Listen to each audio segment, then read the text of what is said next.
দেখো রাজা, এই তালিকায় যে 1804 জনের নাম রয়েছে তারা প্রত্যেকেই কিন্তু টেন্টেড, এই নিয়ে আর কোনো দ্বিধাদ্বন্দ্ব রইল না। প্রথম কথা, তার কারণ হচ্ছে এসএসসি সার্টিফাই করলো তারা যে দাগি সেটা হিসেবে, এটা কিন্তু কোনো অভিযোগের পর্যায়ে আর নেই।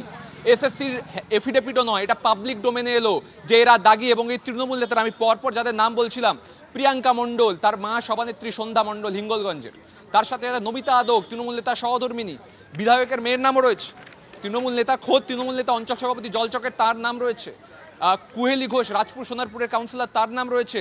অর্থাৎ তৃণমূলের ঘনিষ্ঠ বৃত্তে যারা ছিলেন তৃণমূল নেতারা, তারা যে দাগি সেটা কিন্তু আজকে এসএসসি। হ্যাঁ, কিন্তু এই তালিকায় সুমন, এই তালিকায় একটা ফ্ল আছে, সেটা হচ্ছে এই ব্যক্তি কে। এই বাংলায় আব্দুর রাজ্জাক হয়তো দেখা যাবে 10 লক্ষ আছেন, কে কে আব্দুর রাজ্জাক সেটা শুধু রোল নাম্বার দেখে কি করে জানা যাবে? এখানে স্কুলের নাম নেই কেন?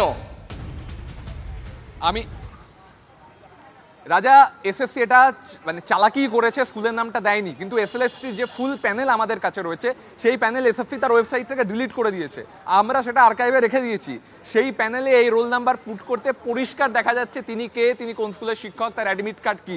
ফলে এসএসসির পাবলিক ডোমেনে সাধারণ মানুষকে যদিও এই তালিকা দিয়ে বোকা বানানো যেতে পারে, কিন্তু যারা এই বিষয়টা নিয়ে চর্চা করেন তাদের কোনোভাবে এসএসসি বোকা বানাতে পারবে না।